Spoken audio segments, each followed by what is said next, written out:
La paz de Cristo, hermanos y amigos del Ministerio Cristiano Bandera de Amor, amor a Dios y amor al prójimo.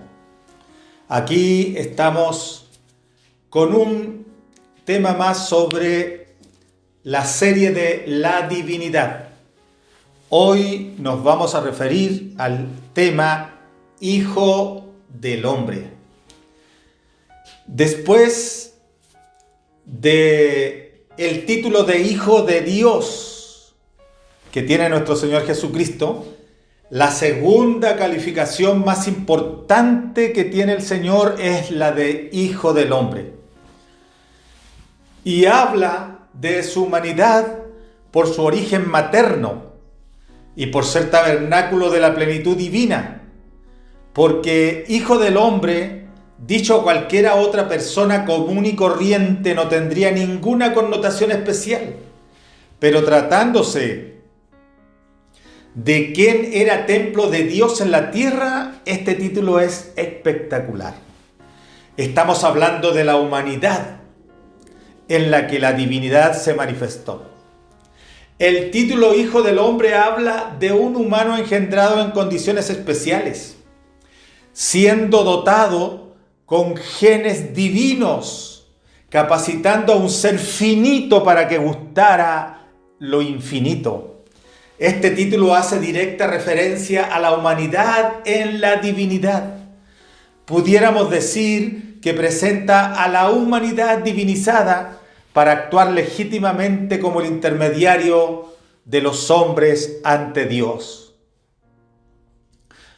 Como hombre, el Señor no tenía bienes materiales.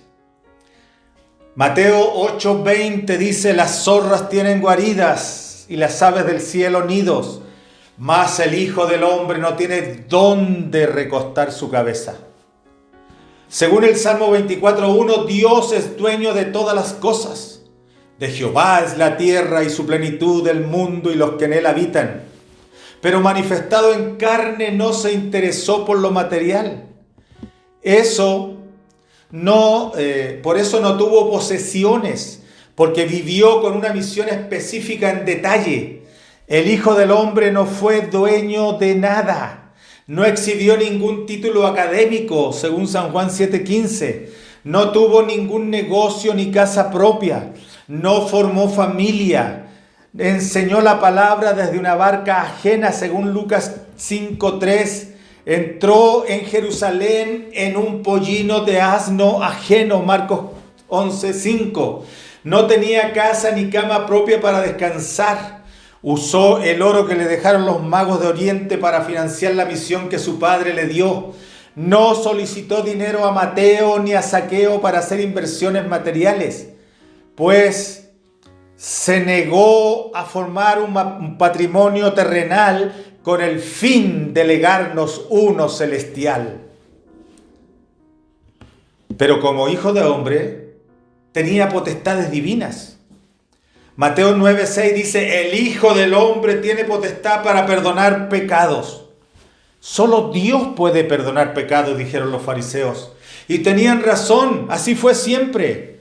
Pero ellos no entendían que ese tabernáculo físico y corporal ocultaba al único Dios verdadero.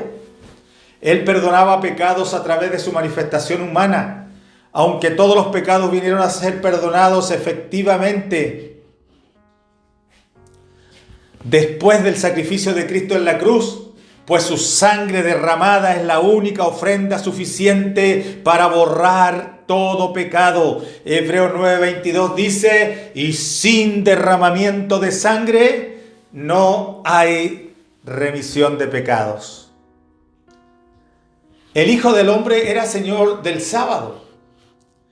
El gran error de los legalistas judíos era haber sublimado algunas leyes mosaicas y haberlas levantado sobre la dignidad del hombre, ignorando que la ley fue dada para beneficio del hombre.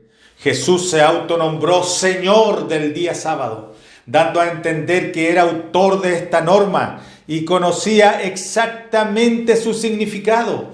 Por eso señoreaba sobre este día, bendiciendo a la gente, según Mateo 12:8. En este tiempo el Hijo del Hombre está por encima de todo legalismo y ha elevado a todo creyente por sobre toda distorsión doctrinal. La Iglesia debe entender que la fe es para beneficio del hombre, no para que el hombre degrade al creyente en nombre de la fe. El Hijo del Hombre tenía poder de resurrección. El Señor usó la experiencia de Jonás, que estuvo 3 días y 3 noches en el vientre del gran pez, como tipo y figura que apuntaba a la muerte y sepultura del Señor. Él estuvo exactamente el mismo tiempo en el seno de la tierra. Jesús, como Jonás, salió inmune de la tenebrosa experiencia de enfrentar la muerte, resultando vencedor. El Hijo del Hombre moriría, pero tenía la potestad de resucitar de entre los muertos. Mateo 12:40. El Hijo del Hombre es el sembrador. Gracia y verdad vinieron por Jesucristo nuestro Señor. Él trajo la buena nueva de salvación, el nuevo pacto con que Dios abriría una puerta mundial para que toda criatura que creyese fuese salva. Esa puerta es Jesús, que además es camino, verdad y vida. La palabra es llamada semilla. Cristo vino y sembró la semilla, según Mateo 13:37. Luego regó con su propia sangre esa semilla. Los apóstoles y discípulos entraron en sus labores. Ahora el privilegio nos toca a nosotros, ser sembradores de la semilla de verdad, facultad ejercida primero por el Hijo del Hombre. El Hijo del Hombre vendrá a poner fin a la gran tribulación. En Mateo 10:23 dice: y no acabaréis de recorrer las ciudades antes que venga el Hijo del Hombre. Israel aceptará al anticristo hasta la mitad de la semana 70, considerándolo su Mesías que había de venir. Pero cuando reclame gloria y adoración para sí y no para el Padre como hizo Jesús, lo rechazarán, porque su accionar no concordará con las profecías. Entonces comenzarán a predicar que ese tirano no es el Mesías sino un impostor, que el verdadero Cristo es el que vino hace más de 2000 años bajo la feroz persecución del anticristo y sus aliados. El mensaje evangélico del reino, no de la gracia, correrá con demasiada oposición, de manera que no cubrirán todas las ciudades donde hay israelitas en el mundo, cuando la segunda venida de Cristo presencial sorprenderá a todos antes de alcanzar ese propósito final. El Hijo del Hombre presidirá el juicio de las naciones. Este juicio se celebrará al final de la gran tribulación. Será un juicio por separación. Todos los que no prestaron asilo a Israel mientras era perseguido por el anticristo y sus fuerzas son los que sirven de tropiezo y hacen iniquidad, y serán puestos a la izquierda.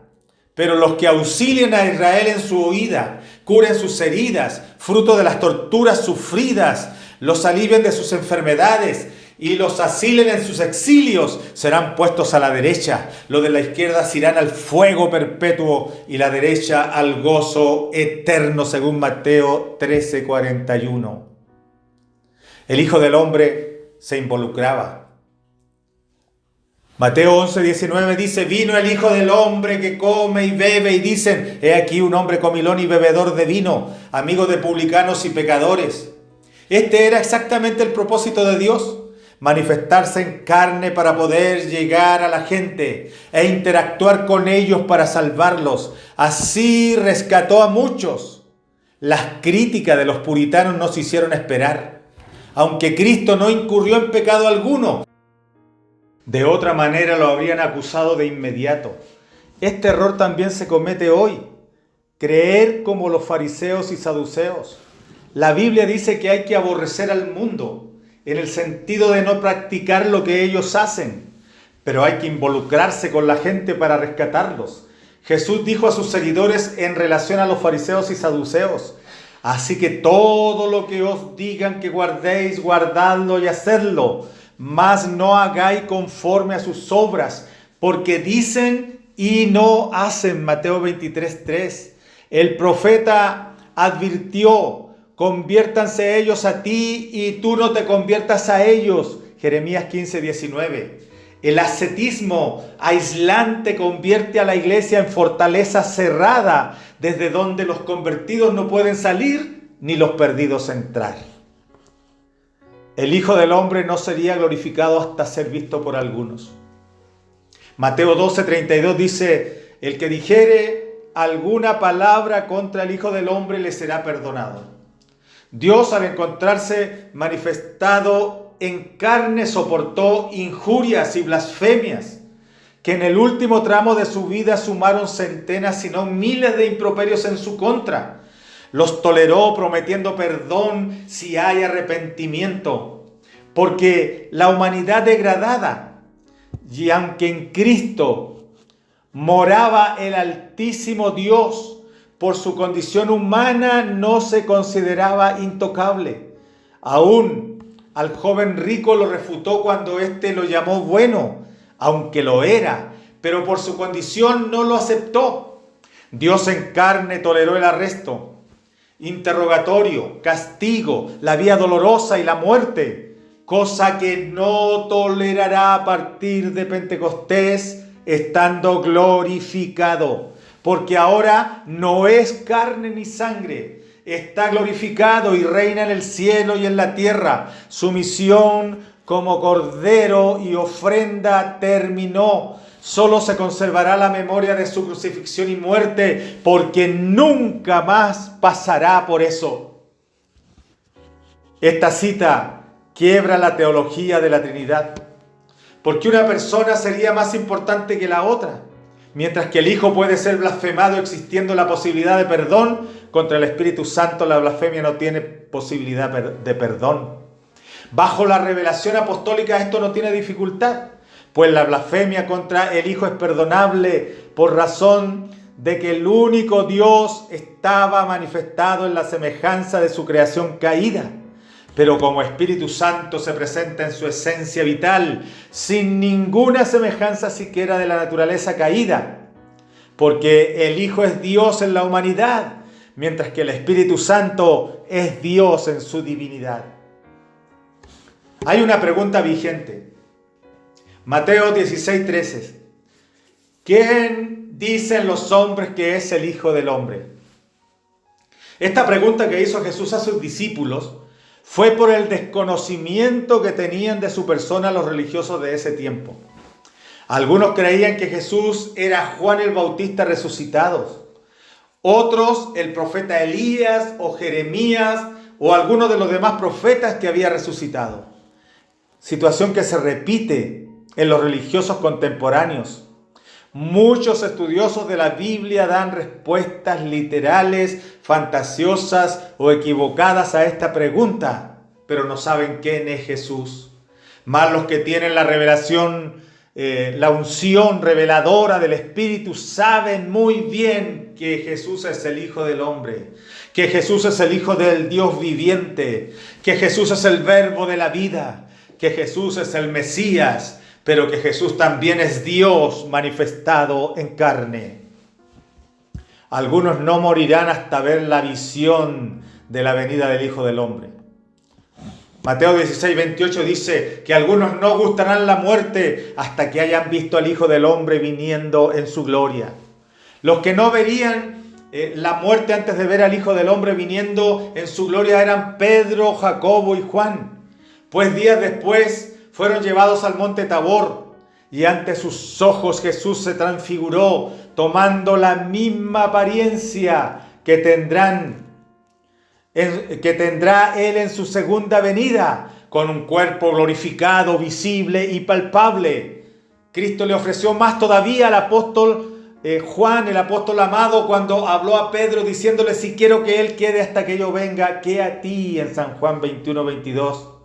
No estaba diciendo que Juan quedaría vivo hasta la segunda venida, sino hasta que viera la venida de Cristo en las visiones que recibió en la isla de Patmos, con toda la simbología del fin del mundo. Así que la promesa fue parcial para Pedro y Jacobo y completa para Juan. Después del sobrenatural evento de la transfiguración, donde los discípulos vieron a Jesús en la semejanza de su glorificación, el Señor les recomendó no decir a nadie la visión hasta que Él resucitara. Mateo 17:9. Los discípulos obedecieron el mandato, incluyendo sus relatos en las epístolas que escribieron mucho tiempo después. Jesús, como hijo, sufriría igual como sufrió Juan el Bautista el Elías que había de venir. Mateo 17:12. Elías ya vino y no le conocieron, sino que hicieron con él todo lo que quisieron. Así también el Hijo del Hombre padecerá de ellos. El Elías que tenía que venir fue Juan el Bautista. No era Elías reencarnado, tampoco reaparecido, por razón de que fue arrebatado, sino una persona distinta a Elías, pero con un ministerio profético de similar inspiración y unción que el profeta del fuego. El Bautista murió de una manera humillante y ridícula, como premio a la danza de una muchacha debido al ardid de una mujer adúltera denunciada por el profeta. A esto Jesús llamó, hicieron con él todo lo que quisieron. Apresado injustamente, mantenido encerrado ilegalmente, muerto arbitrariamente, Cristo dijo que con él harían lo mismo y así fue. Todo el proceso del arresto y la muerte del Señor fue arbitrario, injusto e ilegal.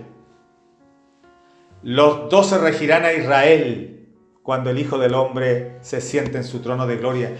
Mateo 19:28. Cuando el Hijo del Hombre se siente en su trono de gloria, os sentaréis sobre 12 tronos para juzgar a las 12 tribus de Israel. Cristo hace esta sorprendente promesa a los apóstoles diciendo que en la futura regeneración, del griego palingenesia, que quiere decir nueva creación, cuando todas las cosas sean hechas nuevas y Él se siente en su trono de gloria, esto es en el milenio, ellos ocuparán 12 tronos para juzgar a las tribus de Israel. El término juzgar está dicho en sentido de administrar o gobernar. Esto sucederá en el milenio con un Jesús visible y tangible que se sentará en el trono como Hijo de Hombre para gobernar al mundo desde Jerusalén, y los apóstoles tendrán un puesto especial junto a Él en la administración de Israel. El Hijo del Hombre será entregado en manos de pecadores. Mateo 17:22. Dios no puede ser apresado por ser invisible e intangible, pues en calidad de espíritu no está sujeto a la materia, pero un cuerpo físico visible y tangible de un hombre fácilmente se puede atrapar. Es como Jesús lo predijo, fue apresado, entregado y condenado. Aún así, la divinidad permanecía en él. Por eso dijo, y me dejaréis solo, mas no estoy solo, porque el Padre está conmigo. Juan 16:32. El Hijo del Hombre fue entregado en manos de pecadores, violentamente arrestado, traicionado por un amigo falsamente acusado, injustamente condenado, golpeado y torturado hasta morir, burlado y blasfemado cobardemente. Se coludieron contra él los principales sacerdotes, escribas, romanos y el populacho judío, según Mateo 20:18 y Mateo 26:2. Pero este Hijo de Hombre vino a servir.